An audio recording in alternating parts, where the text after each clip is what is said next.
नमस्कार मेरे साथियों एवं प्रिय वीडियो व्यूअर्स। मैं उम्मीद करता हूं कि आपको हमारे वीडियोस पसंद आ रहे हैं। पसंद आते हैं तो वास्तव में आप लाइक और सब्सक्राइब करने के हकदार हैं। तो इसी के साथ मैं आज के वीडियो में आपको ले चलता हूं जहां वाष्प दाब की बात करते हैं, जो कि विलयन है। विलयन का वाष्प दाब, ये तो आप जानते ही हैं कि जब पानी की भाप बनती है, वाष्प बनती है और वाष्प बनकर उड़ करके जाती है, उस तरह से वो वेपर बादलों के रूप में कंडेंस हो जाती है और फिर उसके बाद ये बारिश होती है। तो कहने का मतलब है कि मैं आपको जो ले चल रहा हूं यहां, जैसा कि टॉपिक है मैंने लिख दिया है, द्रव विलयन का वाष्प दाब एवं राउले का नियम। चूंकि इससे पहले हम किसी विलयन में किसी भी विलेय पदार्थ को बोलते हैं, उस विलेय पदार्थ की विलेयता क्या होती है, किस संदर्भ में हम उसको रिप्रेजेंट करते हैं और उस विलेयता को कौन कौन से कारक हैं जो उनको प्रभावित करते हैं। तो यहां हम देखते हैं सबसे पहले जो काम की चीज है वो है यहां वाष्प दाब। ये जानना चाहते हैं वास्तव में है क्या चीज। तो वाष्प दाब क्या है, इसके लिए पहले हम विलयन आपको बताएं।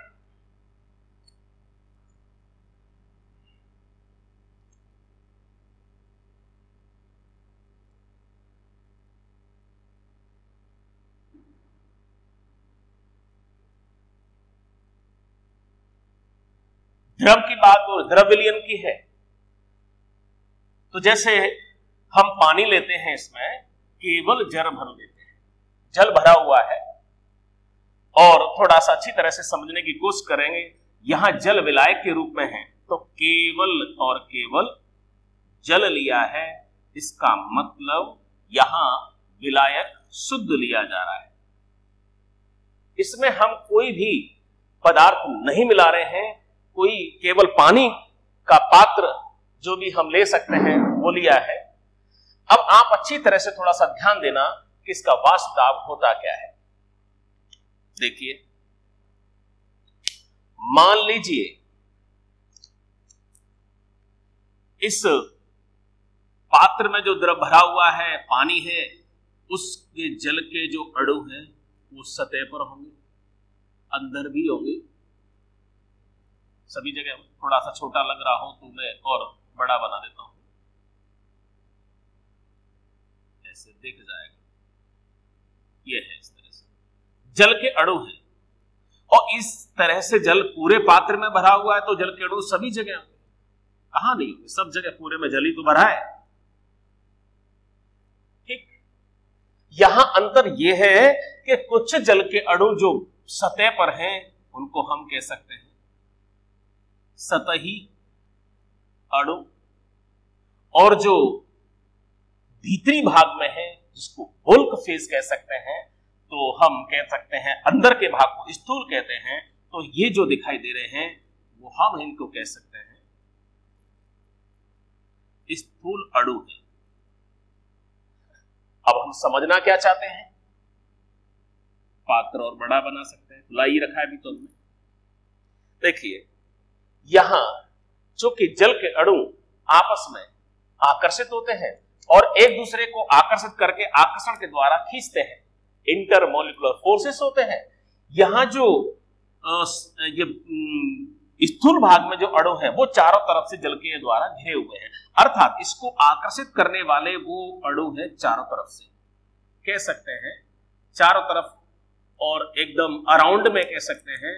इसका मतलब सभी पूरी तरह से जल के अणु इसको घेरे रहते हैं। तो कह सकते हैं ऊपर से, नीचे से, आगे से, पीछे से, दाएं से, बाएं से, अगल से, बगल से। इसका मतलब उसको चारों तरफ से पूरी तरह से सभी अन्य जल के अणु उसको आकर्षित करते हैं, और ये आकर्षण हर विपरीत दिशा में संतुलित होता है, बराबर होता है। तो इस जो संतुलित फोर्स ऑफ अट्रैक्शन होता है ये आकर्षित रहता है, लेकिन इस पर कहीं कोई इस तरह का अनबैलेंस नहीं होता है, कोई मूवमेंट नहीं है, ये संतुलित अवस्था में होता है। इसलिए हम कह सकते हैं कि जो स्थूल अणु होते हैं वो वास्तव में एक संतुलित अवस्था में होते हैं। चारों तरफ से उस पर जो आकर्षण लगता है वो एकदम बराबर लगता है, परंतु आप सतही अणुओं पर देखिए, इनको आकर्षित करने वाले जो अणु हैं वो अंदर की तरफ हैं, ऊपर तो कोई जल के अणु है नहीं, इसलिए इन पर जो आकर्षण लगता है वो नीचे की तरफ वाले जल के अणुओं के द्वारा ही आकर्षण बल लगता है, फोर्स ऑफ अट्रैक्शन। और ऐसा होने के कारण इन पर ऊपर कोई ऐसा नहीं है सो इस पर कोई आकर्षण लगे, इनको आकर्षित करने वाले कोई अणु नहीं है। इसका मतलब समझ सकते हैं आप कि इन पर जो फोर्स ऑफ अट्रैक्शन होगा वो चारों तरफ से बराबर नहीं है, इक्वल नहीं है। बराबर नहीं है तो क्या होगा, संतुलन नहीं होगा, और संतुलन नहीं होगा तो अणु कैसे कहलाएंगे, असंतुलित कहलाते हैं। तो इसी के साथ ये बात आपकी समझ में आई होगी कि जो सतह पर, द्रव की सतह पर जो अणु उपस्थित होते हैं वो वास्तव में असंतुलित अवस्था में होते हैं। सो द बुल्क अर्थात स्थूल अणु या जल के द्रव के स्थूल भाग में उपस्थित अणु हैं वो संतुलित बल फील करते हैं, महसूस करते हैं, जबकि सतह पर उपस्थित जल के अणु असंतुलित बल महसूस करते हैं, फील करते हैं, उनके द्वारा वो प्रभावित होते हैं। तो हमें एक तो ये बात याद रखनी है कि यहां असंतुलन है। अब चूंकि द्रव में वाष्पशीलता का गुण पाया जाता है, जब ये खुला पात्र है तो देखिए यहां ऐसा नहीं है कि केवल एक परत है, इस परत के नीचे ऐसी परत, परत के नीचे परत, परत के नीचे परत, परत के नीचे परत, इसलिए परतों के नीचे परत लगते लगते लगते ये पूरे बॉटम तक ये परतों की एक सीट सी होगी, अर्थात परत के ऊपर परत होती है। हम इस तरह की कल्पना मान सकते हैं, ऐसा ही होता है। चूंकि द्रव है,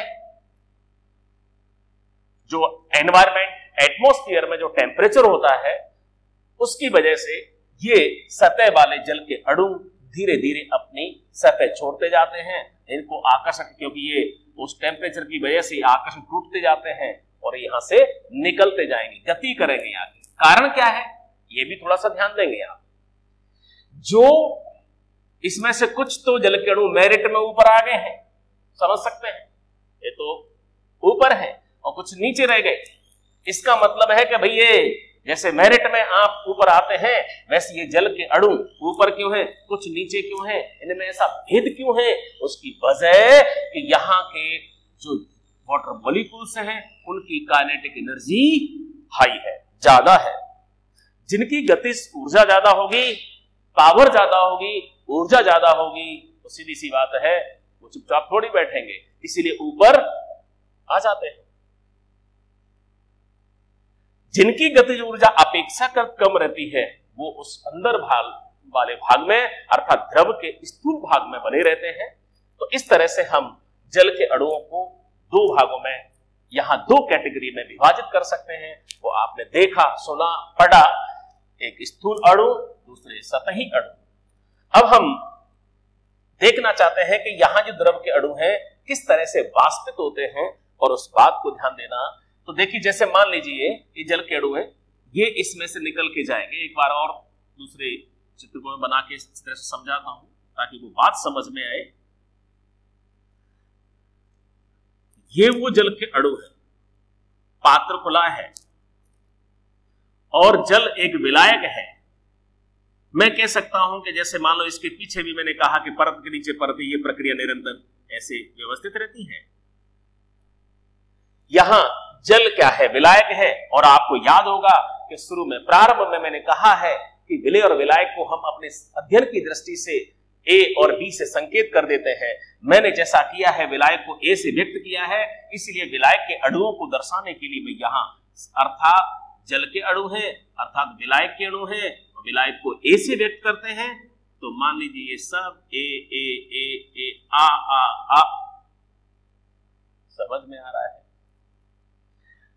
अब होगा क्या, ये पात्र खुला है, ढका हुआ नहीं है, इसमें से आप जानते हैं पानी उड़ता है, कह सकते हैं वाष्पित होता है।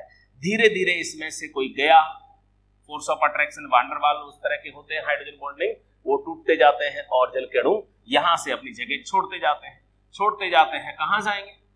अगर पात्र बंद होता, ऊपर से ढका होता तो अंदर रहते, क्योंकि इनको मौका मिल रहा है, ये तो फिर बाहर जाएंगे। तो इस तरह से जल के अणु धीरे धीरे निकलते जाएंगे और पात्र में से कम होते चले जाएंगे, एक एक, दूसरा, तीसरा और फिर नेक्स्ट और धीरे धीरे पूरे सतह वाले सभी अणु यहां से निकल के भाग जाएंगे। ठीक है, पात्र में से चले जाएंगे, पात्र को छोड़ जाएंगे। जो सतह वाली जो परत थी, उस परत के सभी अणु यहां से बाहर चले गए, कुछ नहीं बचा। पानी जो लिया था उसमें से पानी कम होता रहेगा धीरे धीरे। अब जो पहले जो परत स्थूल भाग की थी, वो स्थूल वाली परत अब कैसी हो गई है? क्योंकि ऊपर की चली गई। जो सतही परत थी वो सारे अणु चले गए हैं, अब स्थूल परत रहेगी। अब वो स्थूल परत वाली अब स्वयं एक सतही परत का कार्य करेगी। अब इसका नंबर आ गया, तो इसका नंबर आ गया धीरे धीरे। जैसे पहली परत के अणु गए थे, अब धीरे धीरे ये जाएंगे तो फिर पीछे वाली परत, ये क्रिया निरंतर चलती रहेगी।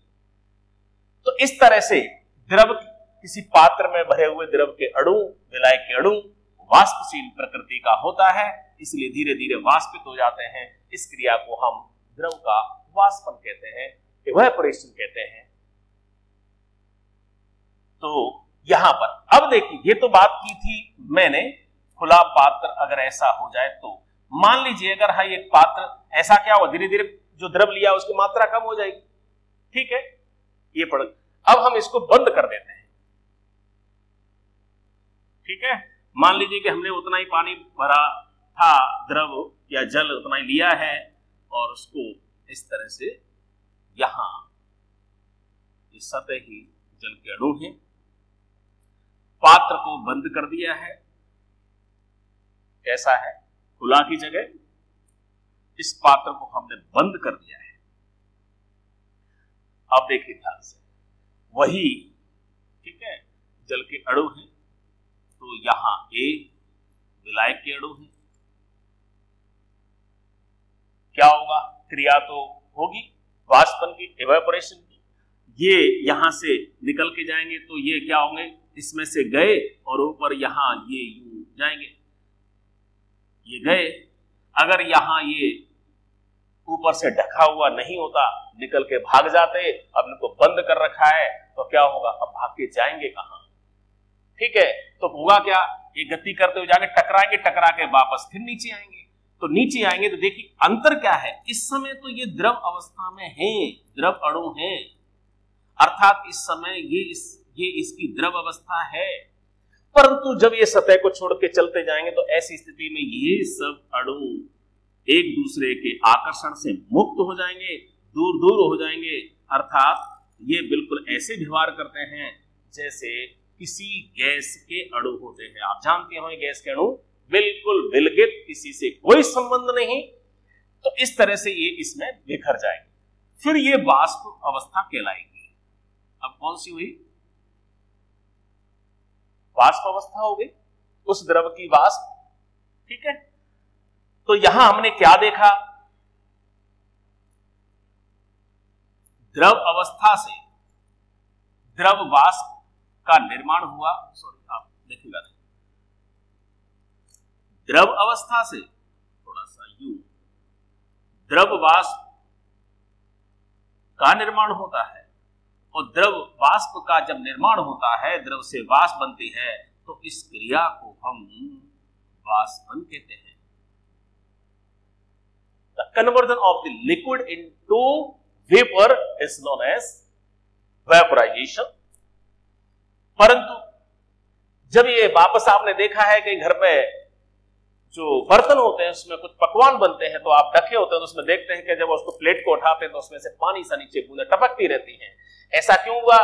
उठती तो वाष्प के रूप में है, फिर पानी द्रव की बूंद कहां जाती है, ये एकत्रित होकर के आपस बाहर तो नहीं जा पाती हैं, फिर आपस में क्या करते हैं, फिर वापस ये एक दूसरे से टक्कर करते हैं, फिर आकर्षित होते हैं, वो जल के अणु फिर वो ड्रॉपलेट्स बन जाती हैं और फिर टक्कर करके नीचे इस तरह से वापस द्रव में बदलने लगती हैं। अर्थात द्रव से द्रव की वाष्प बनी और वाष्प पुनः संघनित होकर द्रव में परिवर्तित होने लगती है। इस क्रिया को हम द्रव वाष्प का संघनन कहते हैं। तो हमारे सामने दो क्रिया समझ में आती है और वो दो क्रिया कौन सी है, द्रव का वाष्पन होता है और वाष्प का संघनन होता है। जब ये दोनों क्रियाएं बराबर होती हैं, बिल्कुल इक्वल समझ में आ रहा होगा, जो बराबर होती है उस समय उस अवस्था को आप जानते हैं हम साम्य अवस्था कहते हैं। साम्य अवस्था कौन सी क्रियाओं के बीच हो रही है, ये हो रही है द्रव के वाष्पन और वाष्प के संघनन के मध्य की ये साम्य अवस्था है, इक्विलिब्रियम स्टेट है। इस अवस्था पर देखिए अच्छी तरह से, ऊपर गए आके नीचे टकराए और टकराएंगे तो फिर आगे ये नीचे द्रव अवस्था में आएंगे तो पहले इस पर टक्कर देंगे तो कहने का मतलब वाष्प के अणु ऐसे समझ लें कि जैसे हम एक बॉल लें हाथ में, कभी बॉल लेके बताऊंगा आपको, तो ये बॉल आपने खेला है, एक बॉल ले और जैसे ये हॉल है, आपको समझ में आ रहा होगा, क्लास हॉल में चलती है, क्लासरूम में चलती है, तो जब हम जैसे नीचे से फर्श में बॉल जोर से हाथ से मारूंगा, मान लीजिए कि हमारे हॉल के ऊपर छत नहीं हो या हॉल नहीं हो, ऊपर से खुला हो, तो क्या जोर से बॉल में टक करेंगे, वो बॉल बाहर निकल सकती है, निकल जाएगी। लेकिन अगर ऊपर जैसे कि छत है और फिर आप जोर से कितनी जोर से मारो लेकिन बॉल जाएगी, यहां से जोर से मारेंगे, वो टकरा के कहां जाएगी, ऊपर टकराएगी, ऊपर टकरा के आना तो उसको यही जाएगी, कहां नहीं गई, ऊपर नीचे ही, ठीक है ना,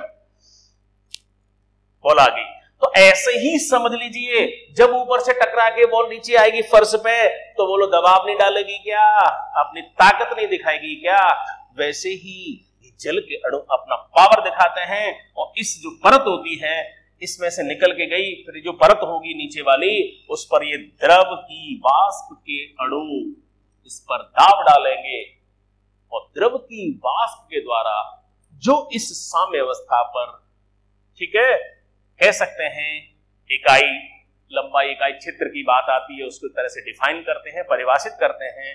तो इकाई सतह पर द्रव की वाष्प के द्वारा, ठीक है, द्रव के वाष्पन एवं संघनन के मध्य साम्य अवस्था स्थापित होने पर उस द्रव की सतह पर जो दाब डाला जाता है उसे हम उस द्रव का वाष्प दाब कहते हैं। क्या कहते हैं, वाष्प और दाब। वाष्प के द्वारा डाला गया दाब एक निश्चित तापमान पर होगा, ठीक है, एक निश्चित क्षेत्रफल पर होगा, इकाई लंबाई पर होगा। तो मेरा मतलब था कि हम किसी द्रव के वाष्प दाब को कैसे समझ सकते हैं, किस तरह से व्यक्त करते हैं। और जब शुद्ध अवस्था में कोई विलायक होता है और शुद्ध अवस्था के लिए जो वाष्प दाब, अगर हम बात कर रहे हैं शुद्ध जल की होगी, तो शुद्ध अवस्था में जो वाष्प दाब होगा, कह सकते हैं शुद्ध विलायक का वाष्प दाब, उसको हम व्यक्त करते हैं PA0, A फॉर सॉल्वेंट और नोट जो डिग्री का निशान है, ये शुद्ध अवस्था को इंगित करता है, याद रखना। अर्थात केवल विलायक है, पानी है तो पानी है, कुछ भी नहीं मिलाया है। तो अभी तो आपने देखा शुद्ध अवस्था के लिए, अब आगे देखते हैं अशुद्ध अवस्था के लिए। बने रहें हमारे साथ, याद रखना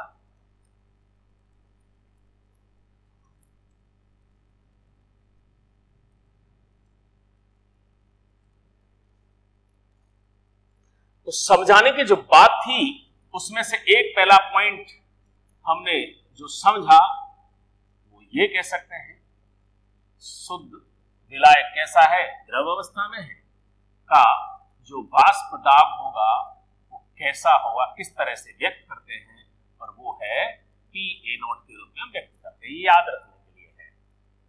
अब हम दूसरा केस देखते हैं।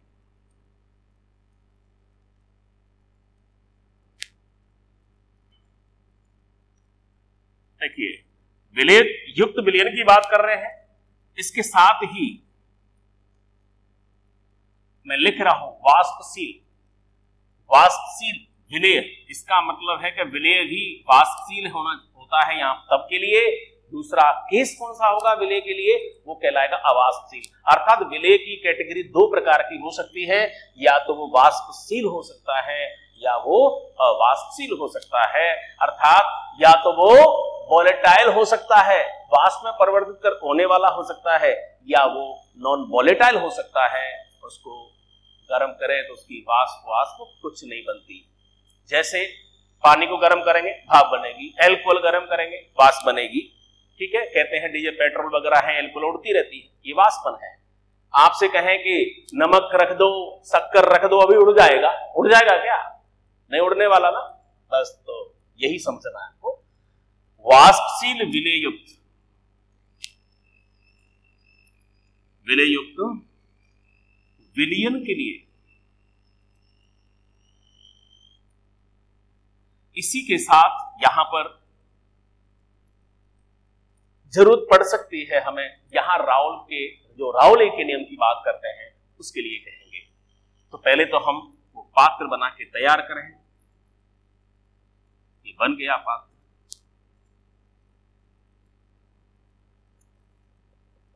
ये विलयन है, और खास तौर से जैसे देखना चाहें तो हम दो द्रवों की बात कर रहे हैं, तो दो, क्योंकि यहां पर कैसा वाष्पशील विलय है, तो आप इसके लिए जैसे मैंने यहां लिखा है तो जल तो लिया ही है, साथ में एल्कोहल मिला दिया है। यहां एल्कोहल विलय के रूप में मान लिया है, जल को हमने अधिक मात्रा में लिया है, ए कह सकते हैं, इसको बी कह सकते हैं। सूत्र आपको पता होता है C2H5OH होता है। तो छोटी सी बात है तो याद होगा ही। ठीक है, यहां जल के अणुओं को मान लीजिए हमने ए से व्यक्त किया,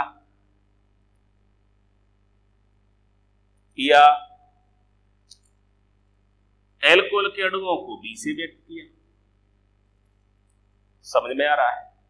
पहले सतह पर जल के अणुओं की संख्या थी तो ज्यादा थी, अब उसमें से जल के अणुओं का स्थान किसने ले लिया है?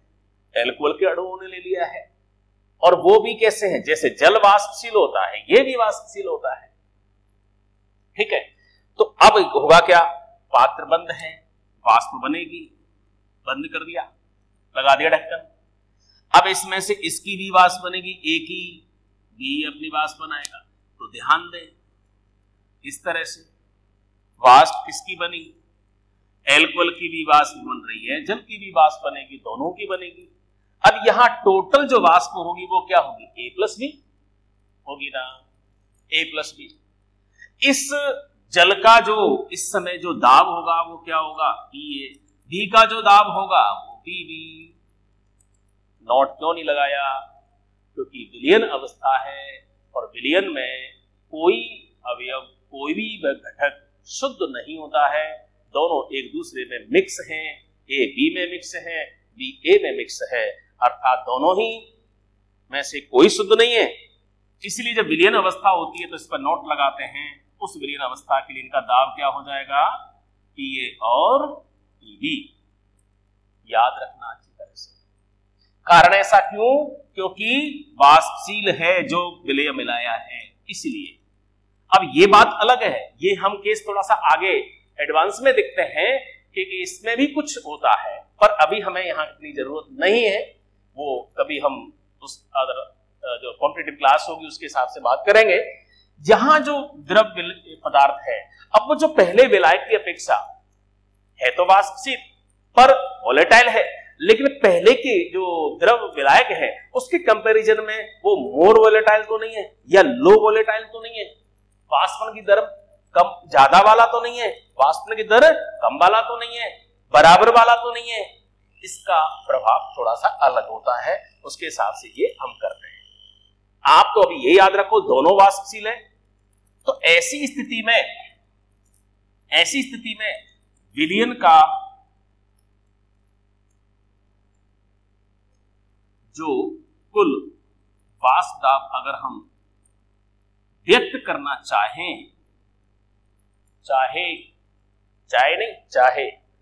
तो वाष्प आप व्यक्त करना चाहें तो या तो केवल P लिख सकते हो, आपकी मर्जी करे तो PS भी लिख सकते हो।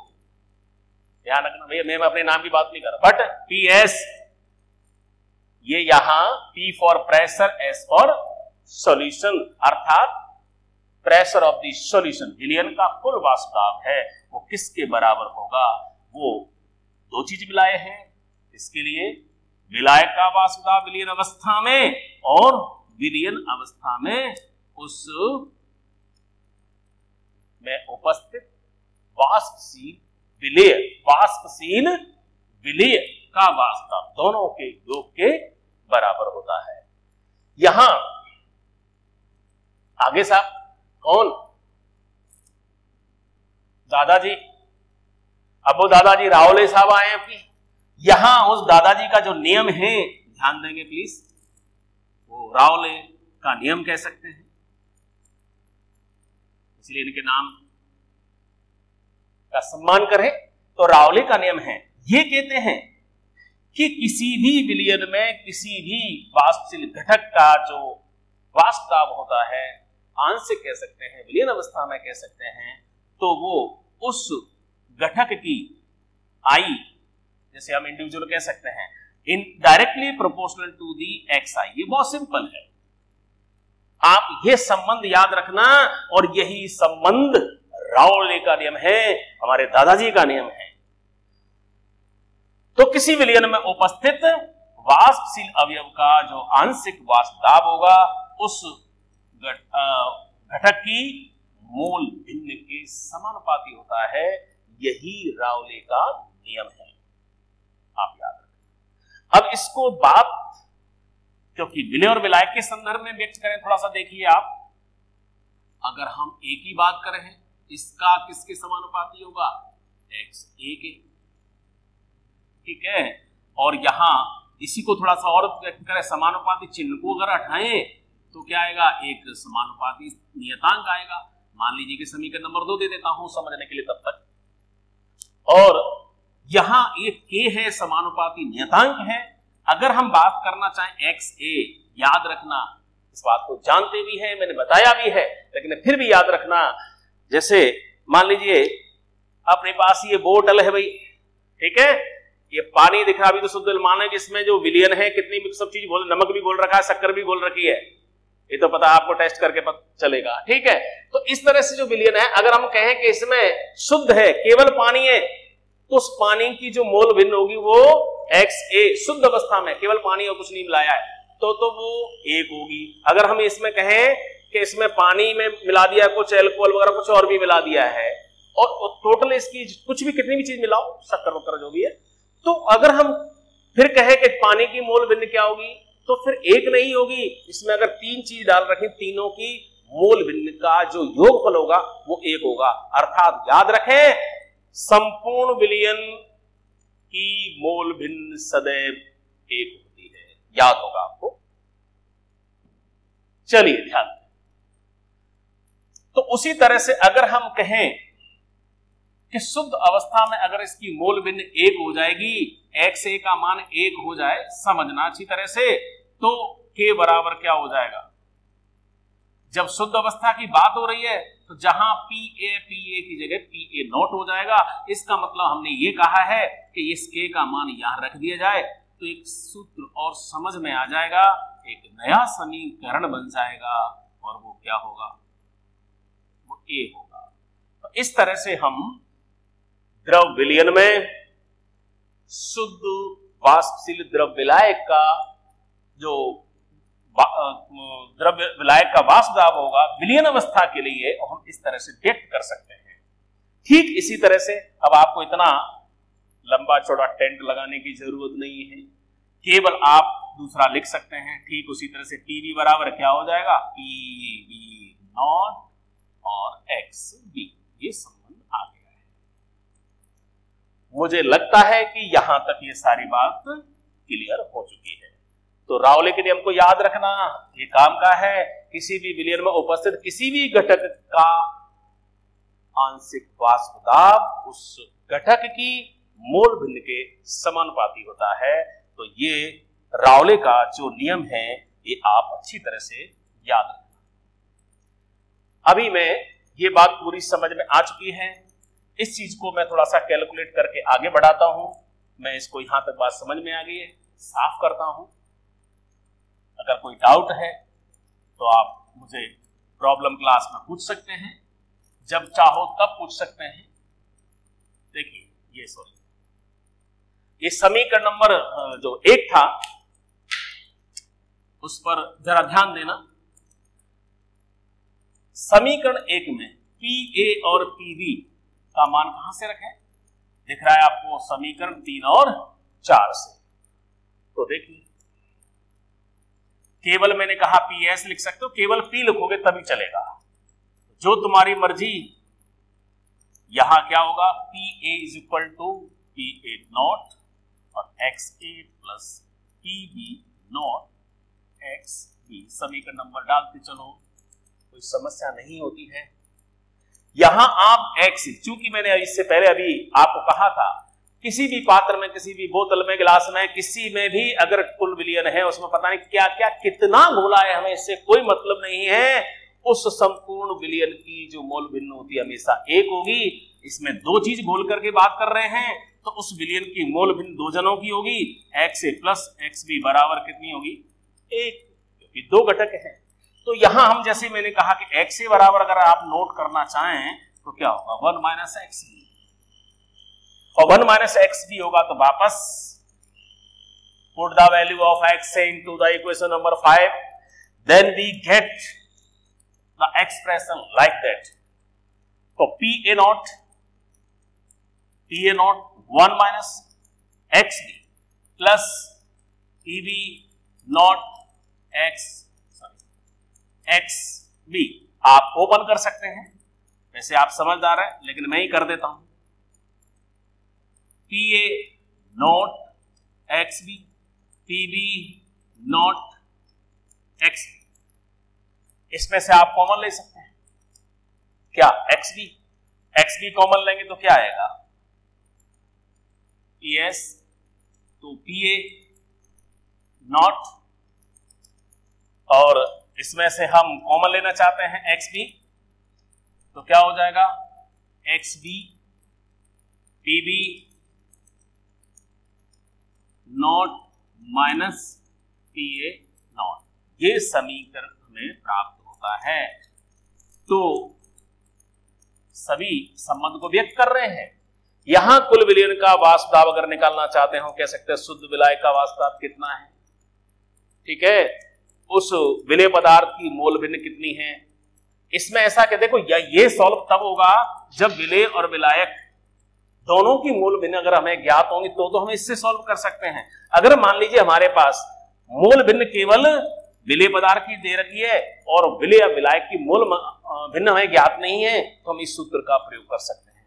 इसका भी विपरीत देखो, यहां अगर मोल भिन्न विलायक की तो हमें ज्ञात हो और विलय की ज्ञात नहीं हो, तो ये एक्सप्रेशन, ये समीकरण नंबर 6 उल्टा हो जाएगा। कैसे? जहां ए है वहां बी कर दो, जहां बी है वहां ए कर दो, तो क्या बन जाएगा? P B naught plus X A in bracket P A naught minus P B naught. इस तरह से एक दूसरा बन सकता है। तो अभी मैंने आपको राउले के नियम को, राउल्ट्स लॉ को समझाया है, और ये इनका क्या नियम था आपकी समझ में आया होगा। ये किस प्रकार के 2 विलयनों के लिए है, वो 2 द्रव विलयन के लिए है, जहां 2 द्रव आपस में मिश्रित होते हैं, अच्छी तरह से समांगी मिश्रण बनाते हैं। इस तब ये लागू होता है राउले का नियम, याद रखना। क्योंकि अगर ये 2 द्रवों को मिला दिया जाए, तेल और पानी को मिला दिया जाए, नॉट एप्लीकेबल, याद रखना। यहां 2 द्रव आपस में वाष्पशील होने चाहिए और मिश्रित भी होने चाहिए, वो विलयन समांगी बनाना चाहिए। ये राउले के नियम की एक शर्तों में शामिल की जाती है। और जहां अभी इससे पहले मैंने पात्र में कहा था कि जब उसकी वाष्प बनती आती है, पहले द्रव अवस्था में दोनों होते हैं, फिर दोनों की वाष्प ऊपर बनती है। उस वाष्प अवस्था में अगर हम मोल भिन्न को व्यक्त करना चाहें तो उसे हम किस प्रकार से व्यक्त कर सकते हैं, इसके लिए एक छोटा सा संबंध मैं आगे और बताता हूं।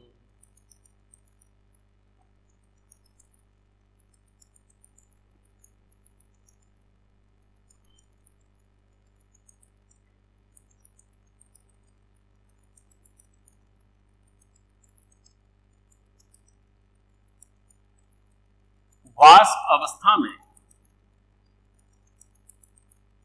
किसी घटक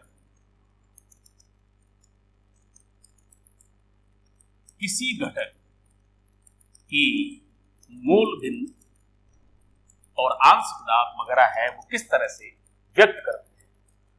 तो ध्यान दें, देखिए वैसे जो टेक्स्ट बुक वगैरह अपनी जहां होती हैं, जो वाष्प अवस्था की बात न करके कहीं विसरण की बात करते हैं, तो वहां मोल भिन्न को हम x के द्वारा व्यक्त कर रहे हैं। यहां मैंने y लिख दिया है। y का मतलब है वो वाष्प अवस्था में मोल भिन्न कैसे है उसके लिए कहा है।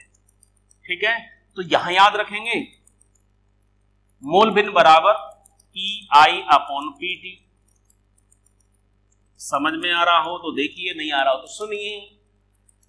I मींस घटक है, तो जिस घटक की मोल भिन्न वाष्प अवस्था में हमें ज्ञात करनी है तो क्या होगा, उस घटक का आंशिक वाष्प दाब बटे उस मिश्रण में, उस वाष्प में उपस्थित संपूर्ण विलयन या मिश्रण का कुल दाब कितना है, ये है। ये गैस की अवस्था के हिसाब से लागू होता है।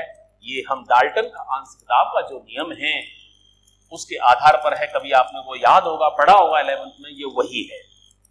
तो अगर हम ये कहना चाहें कि माना हम एक घटक की मोल भिन्न ज्ञात करना चाहते हैं तो क्या होगा, PA बटे P टोटल, टोटल का मतलब कुल वाष्प दाब, और YE is equal to PB बटे P टोटल। इस तरह से हम वाष्प अवस्था में chemical composition in the vapour phase of the mixture हम इस तरह से रिप्रेजेंट कर सकते हैं। तो सबसे इंपोर्टेंट ये था, इसमें कोई शक नहीं है। बिना इंपोर्टेंट वाला वो है भी नहीं, ऐसे ही मत समझ लेना। अब हम वैसे तो यही तक हमें जरूरत पड़ती है। अब इसका एक और ऑप्शन बचता है। इससे मैंने पहले कहा था, जहां वाष्पशील है यदि हम उसमें अवाष्पशील विलयन मिला दें तो क्या होगा, अर्थात जैसे नमक है, यूरिया है, ग्लूकोज है, इस तरह के अगर हम विलय पदार्थ मिलाते हैं तो किस तरह से प्रभाव पड़ता है। थर्ड केस और देखते हैं।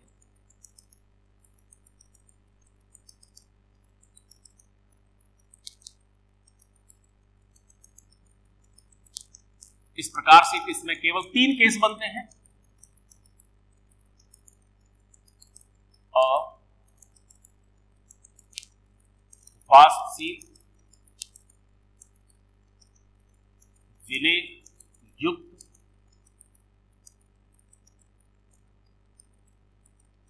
विलयन का वाष्प दाब कैसे होगा, कितना होगा, किस तरह से व्यक्त करेंगे।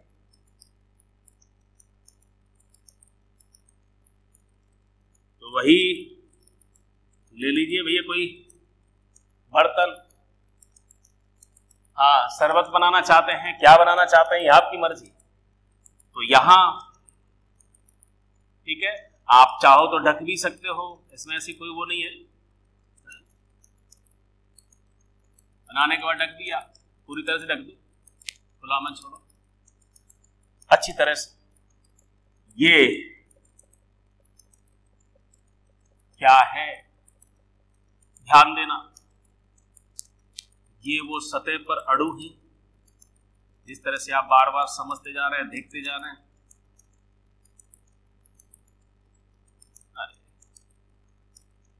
चलो, एक जल के अणु है, यहां ठीक उसी तरह से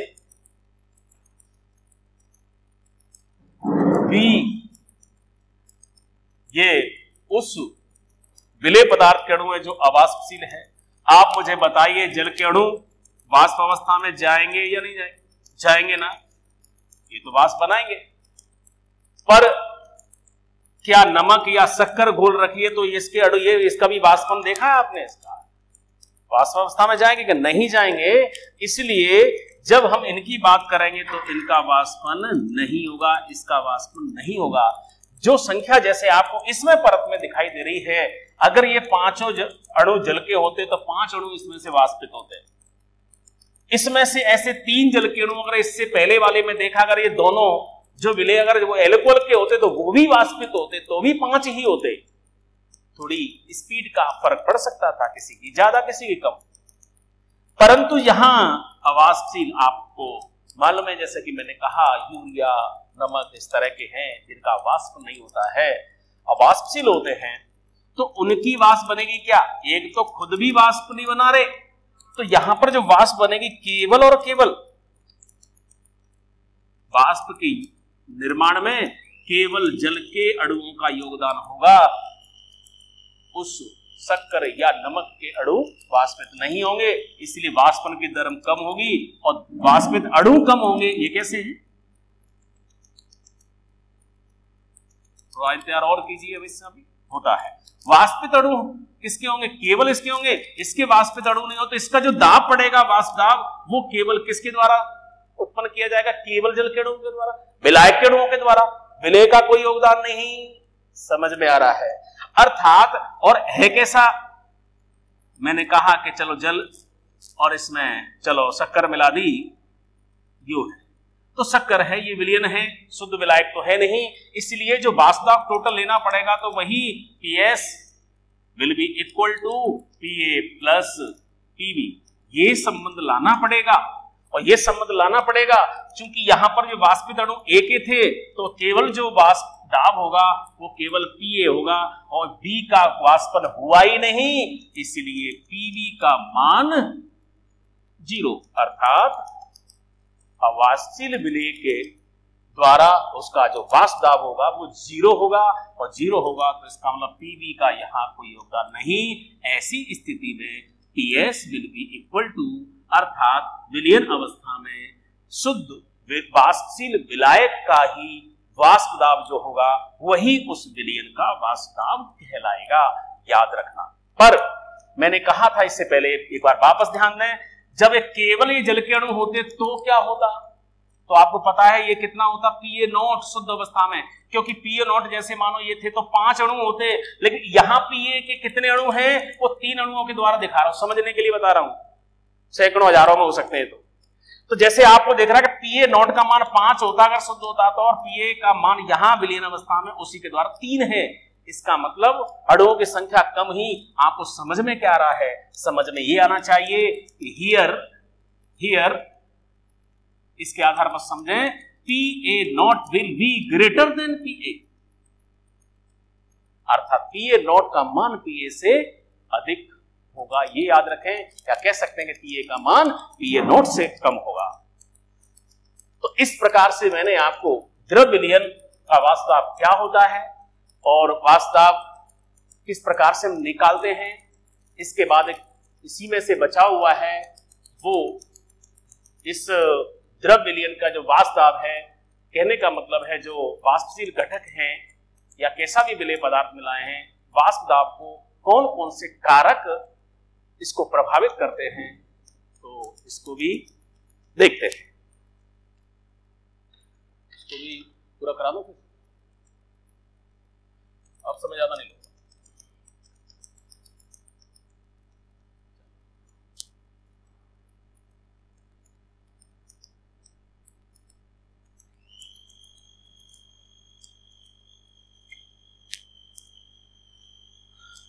आप इसके बाद देखिए वाष्प दाब को प्रभावित करने वाले कारक।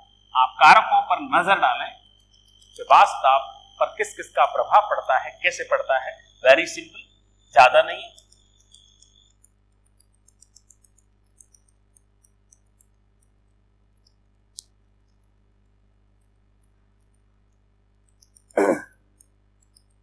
पहला कारक,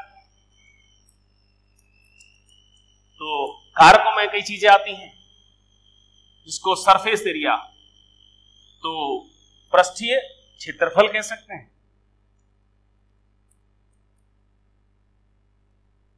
पृष्ठीय क्षेत्रफल। दूसरा कारक मैं बताता हूं, आप ध्यान रखना। उसमें द्रव या विलय कह सकते हैं। द्रव की प्रकृति, क्योंकि यहां विलय पदार्थ को हम द्रव में लेंगे, विलायक तो द्रव में है ही, द्रव विलयन की बात चल रही है, तो यहां दो द्रव वाले की बात चल रही, इसलिए द्रव ही विलय होगा, द्रव ही विलायक होगा। अब वो अलग बात है किस तरह के हो सकते हैं। तीसरा कारक टेम्परेचर, तापमान। आप अच्छी तरह से देखिए, पहले आप पृष्ठीय क्षेत्रफल को देखिए। पृष्ठीय क्षेत्रफल का मतलब होता है कि जो परत होती है। अब परत के लिए जैसे मैंने कहा कि 1 लीटर पानी लिया और 1 लीटर पानी को लेकर के आप किसी बर्तन में भर दो, उसमें या उसका विलयन बना के भर दो। क्योंकि हम तो केवल वास्तव को समझना चाहते हैं, उसका विलयन बना हुआ लो या मत लो, ठीक है, जैसा मिलाएंगे वैसा उसका असर देखा जाएगा। ध्यान दें। चलिए मान लीजिए आपने विलयन ही ले रखा है, उसमें द्रव है। पृष्ठीय क्षेत्रफल, इसकी जो सतह पर जल के अणुओं की संख्या होगी। ये पात्र सकरा पात्र लिया है, जैसा पात्र लिया वो सकरा लिया, गिलास लिया कह सकते हैं। और एक पात्र लिया है, जैसे कह सकते हैं कि हमने टब नुमा है, तो चौड़ा पात्र कह सकते हैं। चौड़ा पात्र कहेंगे। 1 लीटर पानी इसमें भरा हुआ है, अगर इसमें 1 लीटर पानी भरेंगे तो इतना ऊंचाई तो आएगा, बहुत कम आएगा। तो इसकी परंतु परत पर जो सतह वाले अणुओं की संख्या क्या होगी, समझ में आ रहा होगा। इसमें जैसे 5 दिख रहे हैं तो आपको कितने दिख रहे हैं, 6, 8 दिख रहे हैं। इस अर्थात सकरे पात्र में जो सतह वाले जल के अणु होते हैं, क्योंकि वही तो वाष्पित होते हैं, वाष्पन का योगदान तो इन्हीं का है। जितने अणु वाष्पित होंगे वास्तव उतना ही अधिक होगा। और वाष्पित होने वाली अणुओं की संख्या कब अधिक होगी, जब सतह चौड़ी होगी, पृष्ठीय क्षेत्रफल ज्यादा होगा। और सतह चौड़ी कब होगी, जब दिया गया पात्र चौड़ा होगा। तो कहने का मतलब यहां पृष्ठीय क्षेत्रफल इसका ज्यादा है। अगर हम ये बात करें कि वास्तव किसका ज्यादा होगा, तो पृष्ठीय क्षेत्रफल में वृद्धि होती है तो वाष्प दाब बढ़ता है। अर्थात वाष्प दाब पृष्ठीय क्षेत्रफल के समानुपाती होता है। किसके, वाष्पशील घटक जरूर होना चाहिए, याद रखें। अब यहां देखते हैं प्रकृति। अब मैंने कहा कि यहां पानी भर दिया था, किसकी बात कर रहे हैं, जैसे जली लिया था मान लीजिए। अब यहां प्रकृति की बात करते हैं। अब यहां पात्र छोटा बड़ा नहीं लेंगे, पात्र एक जैसा लेंगे। और एक जैसा पात्र लेंगे तो क्या, अगर मैं कहूं कि जैसे एक गिलास है या बीकर है, एक बीकर में 1 लीटर पानी भर दिया है, दूसरा भी ऐसा ही बीकर, उसमें 1 लीटर पानी भर दिया है, तो दोनों में वाष्पन की दर बराबर होगी या भिन्न भिन्न, दोनों में पानी है। निश्चित है कि दोनों की वाष्पन की दर बराबर होगी, वाष्प दाब बराबर होगा। लेकिन यहां देखिए, यहां देखिए,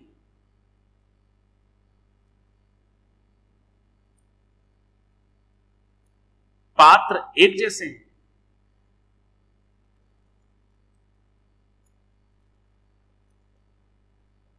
मात्रा बराबर भर दी कह सकते हैं आप।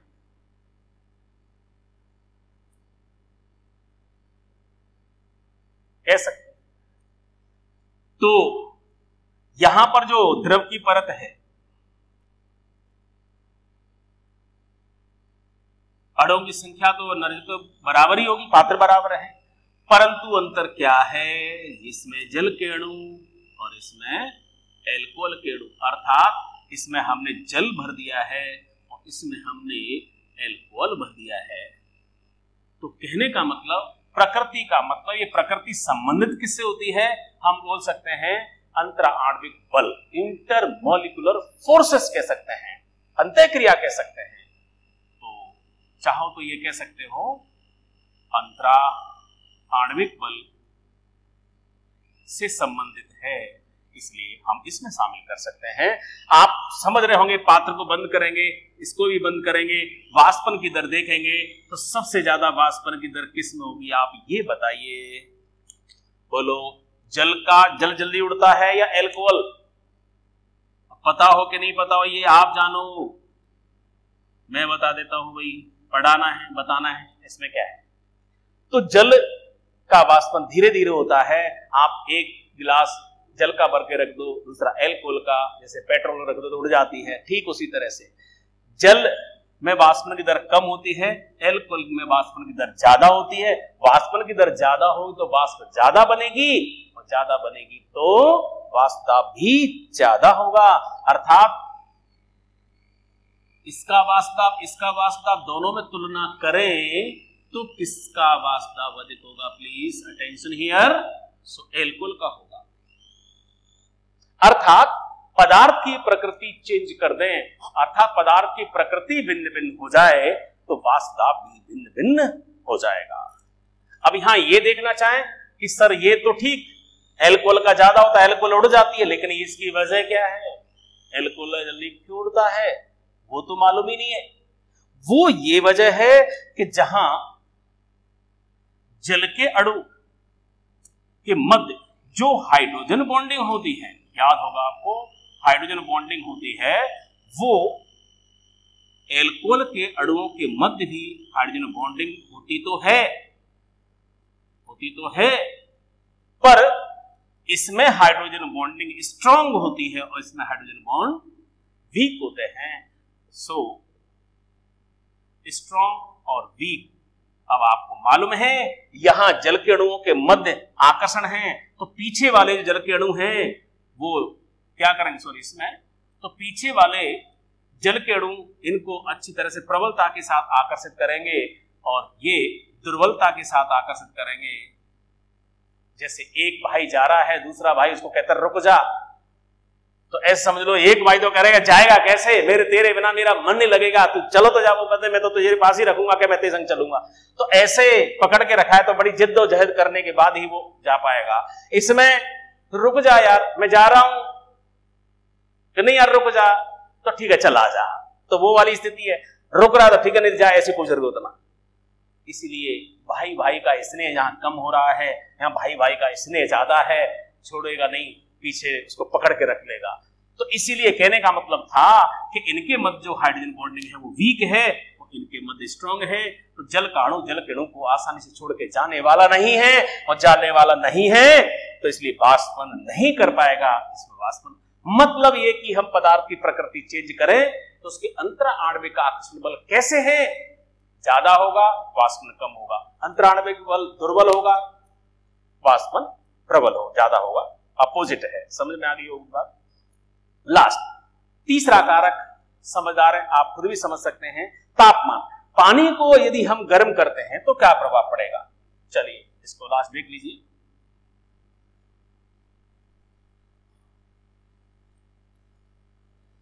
लास्ट कारक यू तो और भी ऐसे हो सकते हैं पर कोई खास बात नहीं उनमें। तो तापमान, मेरा मतलब है कि अगर पात्र में जल भर दिया है, पानी भरा है, ऊपर से ढका है, वाष्प बन रही है, बनेगी, ये बात मैं ऐसी बता देता हूं। अब बात करते हैं कि जब बिना गर्म किए उसमें से पानी उड़ रहा है, उड़ेगा। अब मैं कहूं कि अगर इसी पात्र को सर क्या प्रभाव पड़े? थोड़ी देर बाद ढका हुआ है, अब इसकी वाष्प बनेगी, यू बना दो, क्या दोनों में वाष्पन की मात्रा बराबर होगी या कम होगी या ज्यादा होगी? किस परिस्थिति में? यहां कुछ नहीं किया है और यहां भाई क्या हो रहा है? गर्म हो रहा है। तो बोलिए यहां पीछे वाले रोकेंगे क्या? जल के अणुओं को रुक जा भाई, वो जो के पीछे से आग आ रही है, वो तू भी भग और तेरे पीछे पीछे मैं भी आ रहा हूं। लगा दी हनुमान जी की पूंछ में आग, और हनुमान जी की पूंछ में आग लगेगी तो क्या वो क्या कहते हैं, लंका तो जलेगी। अर्थात सारे पूरी सेना यहां से, जैसे हनुमान जी भाग रहे थे, ये सारे जल के अणु हनुमान के रूप बन बन के और इधर आ जाएंगे, पूरे हनुमान इकट्ठे हो जाएंगे। तो क्या समझ में आया? यहां गर्म किया, तापमान बढ़ाया, यहां ताप T1 था, मान लीजिए यहां ताप T2 हो, so here T2 is greater than T1। ताप बढ़ाया तो वाष्प ज्यादा बनेगी, वाष्प ज्यादा बनेगी तो मान लीजिए कि इस अवस्था में उसका दाब T1 पर, T1 दाब वाष्प दाब था और T2 ताप पर बढ़ाने के बाद, हम तो घटा भी सकते हैं, हमें तो कुछ भी कर सकते हैं, घटाएंगे तो कम हो जाएगी। तो हम T2 ताप अर्थात बाद में बढ़ा रहे हैं घटा रहे हैं, लेकिन समान नहीं रखेंगे, चेंज तो करेंगे। बस इतना कह सकते हैं कि जो प्रारंभिक ताप है T1 उस पर वाष्प दाब कितना T1 और T2 है उस पर वाष्प दाब कितना है T2, कितना है T2। तो हम T1 T2 ताप पर वाष्प दाब का क्या प्रभाव पड़ता है, इनमें संबंध क्या होता है। तो क्लॉसियस और क्लेप्रो नामक हमारे दो दादाजी थे, इन्होंने एक संबंध व्यक्त किया है। उस संबंध को कभी कभी for competitive exams you can represent like that. यहां डेल्टा H वाष्पन है, ये वाष्पन की क्रिया होती है, जो एंथैल्पी परिवर्तन होगा उसको ऊष्मागतिकी के अनुसार क्या कहा जाता है, डेल्टा H वाष्पन। तो यहां 2.303 R गैस कांस्टेंट है, याद होगा T2 minus T1 divide by T1 T2। ये संबंध है, ये रिलेशन है, ये कभी आपका मन करे तो याद करके रखना, कहीं काम आ सकता है।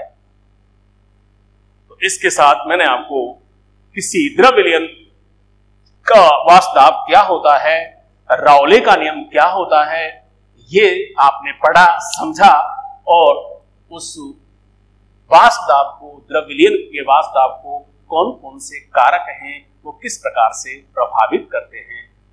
तो इसी के साथ आज यहीं तक और फिर आगे नेक्स्ट वीडियो में मिलते हैं।